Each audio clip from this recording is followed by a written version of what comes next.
بسم اللہ الرحمن الرحیم نحمدہ و نصلی علی رسول الکریم اما بعد فاعوذ باللہ من الشیطان الرجیم بسم اللہ الرحمن الرحیم وعاشروہن بالمعروف۔ اللہ رب العزت نے سورۃ النساء میں ارشاد فرمائے کہ تم عورتوں کے ساتھ اچھا سلوک کرو۔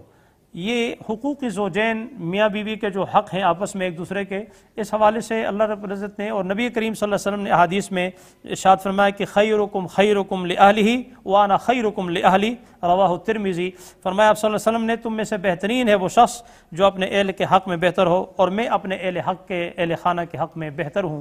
یہ یاد رہے کہ معاشرے میں ہماری پہلی اینٹ اور بنیاد جو ہے وہ جہاں سے بنتی ہے وہ گھر کی وہ اینٹ ہے، گھر کا وہ خوشگوار ماحول ہے اور زوجین کے خوشگوار تعلقات پر مبنی، جس سے معاشرہ بنتا اور بگڑتا ہے۔ اسی لیے آقا انعامدار صلی اللہ علیہ وسلم نے گھریلو زندگی پر بہت زیادہ زور دیا، اور خصوصاً جب میاں بیوی آپس میں اپنے اپنے فرائض کا احساس کریں اور اپنے اپنے فطری دائرے میں رہتے ہوئے پورے اخلاص اور تندہی سے اپنے فرائض انجام دیں، اسلام نے زوجین کے حقوق و فرائض کی فطری اور عادلانہ تقسیم کی ہے۔ اسی بنا پر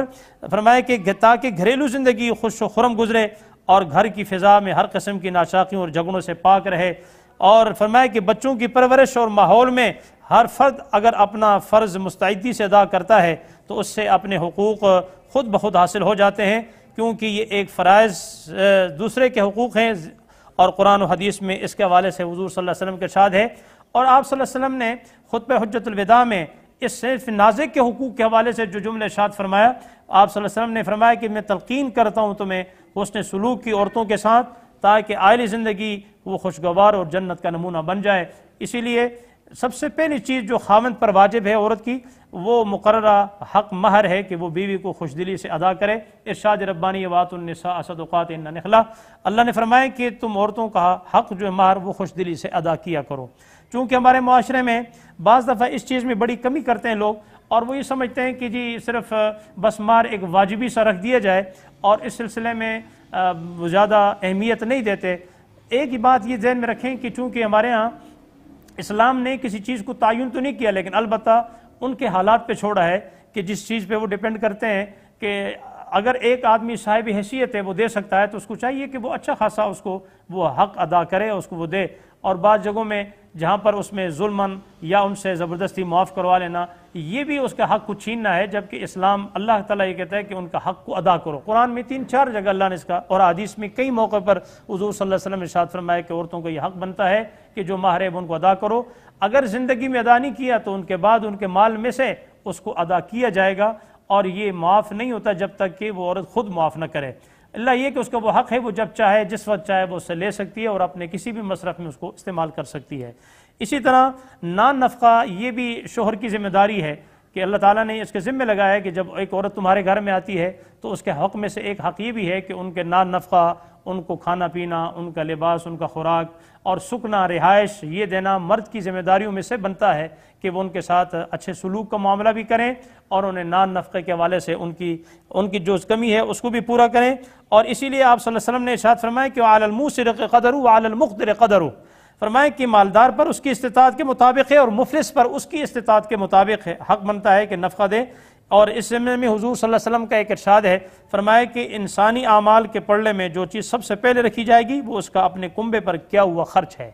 جو خرچ آپ کریں گے، ظاہر ہے کہ اپنے گھر میں آپ خرچ کرتے ہیں اور گھر میں اپنے بیوی بچوں پر خرچ کرتے ہیں تو اللہ کے ہاں اس کا بھی اجر ہے، جبکہ ہم معاشرے میں سمجھتے ہیں جی کہ گھر میں خرچ کرنے سے مجھے کیا ملے گا، یہاں ہی تو آپ کو اجر ملنا ہے جو آپ اپنے بیوی بچوں پر خرچ کریں۔ لیکن ذہن میں رہے کہ یہ حلال مال خرچ کرنے کا حکم دیا ہے، یہ نہیں کہا کہ جی آپ ان کی جائز ناجائز تمام خواہشات کو مد نظر رکھتے ہوئے ہر چیز کو آپ ان کو پورا کریں اور اپنے آپ کو بھی جہنم کا مستحق بنائیں اور انہیں بھی جہنم کا مستحق بنائیں۔ چونکہ ہمارے معاشرے میں یہ ایک عجیب سے ماحول بنا اور فضا ہے کہ آج کل آپ دیکھتے ہیں کہ چونکہ ہر آدمی اس چکر میں تو پڑا ہوا کہ میں خوب کماؤں، اور کس لیے کما رہا ہوں؟ بیوی بچوں کے لیے، ہاں جی ان کے لیے کما رہے ہیں۔ اب حلال حرام جائز ناجائز کی کوئی تمیز نہیں، بس کما رہے ہیں، لا رہے ہیں، دے رہے ہیں، بینک بیلنس بڑھا رہے ہیں، لیکن یہ نہیں پتا کہ یہی میری اولاد، یہی میری بیوی، یہی میرے بچے کل کو میرے لیے وبال جان بنیں گے، اور یہ جب غلط اس کو استعمال کریں گے تو اللہ کے نبی نے ارشاد فرمایا کہ یہی تمہیں جہنم میں لے جانے کا ذریعہ بنیں گے۔ تو اس لیے اس شوہر کو یا اس والد کو یا اس بڑے کو یہ چاہیے کہ جو وہ کمائے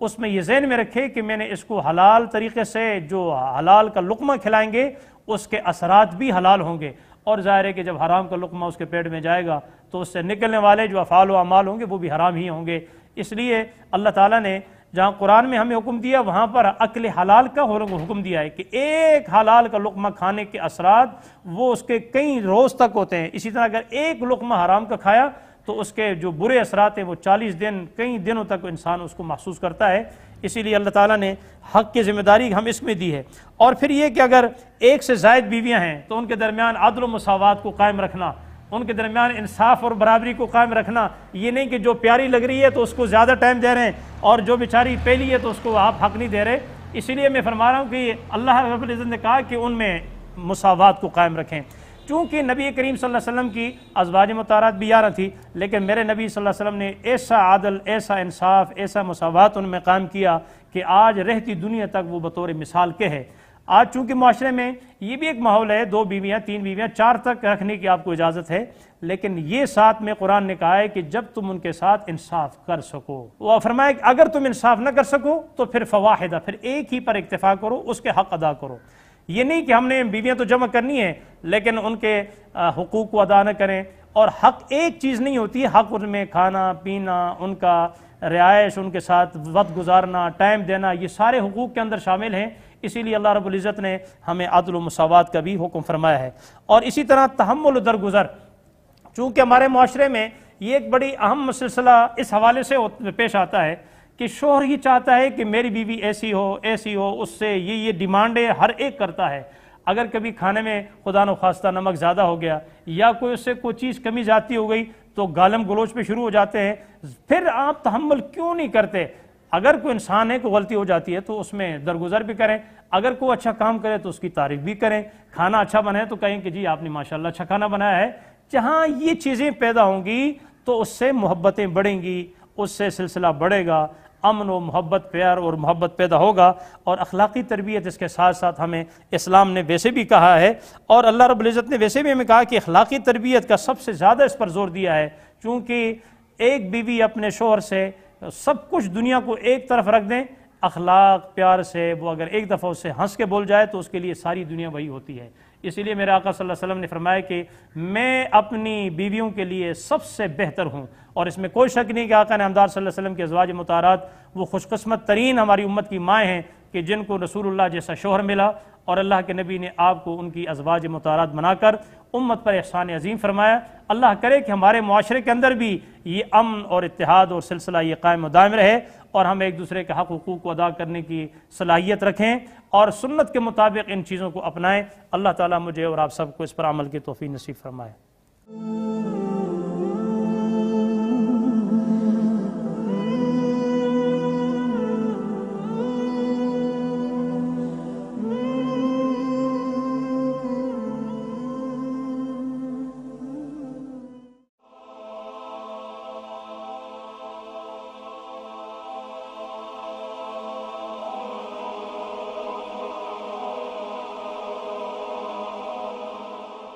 ایمان کی کرن، ہدایت کی شمع، رسالت